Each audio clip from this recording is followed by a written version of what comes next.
আজকে চলে আসলাম গাজীপুর রাজেন্দ্রপুর আর কি।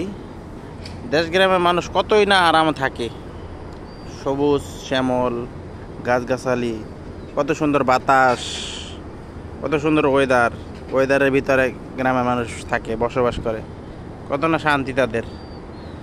যেখানে ঢাকা শহরের মানুষ গরমে হিমশিম, গরমে পাগল হয়ে যাচ্ছে, সেখানে কত সুন্দর সবুজ সবুজ সবুজ গাছগাছালার নিচে কত সুন্দর জীবনযাপন তাদের। এখানে আসলাম, আমার বসের ইমার্জেন্সি একটা ইন্সপেকশন আছে, এই জন্য আসলাম। তো ক্যান্টিন আসছি খেতে, সাদে ক্যান্টিনটা, এখানে সাদে ক্যান্টিন, তাই সুযোগ পাইলাম ভিডিওটা করার জন্য। অনেক বড় বড় ফ্যাক্টরি, এই বন জঙ্গলের ভিতরেই অনেক বাড়িঘর। এটা কিন্তু বন, কত বড় বড় ফ্যাক্টরি, ওই যে দেখা যাচ্ছে অনেক বড় বড় ফ্যাক্টরি। ভালো লাগলো আর কি, এই জন্য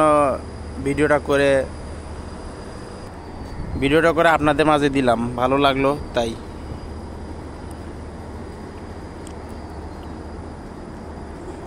এই ফ্যাক্টরির ছাদ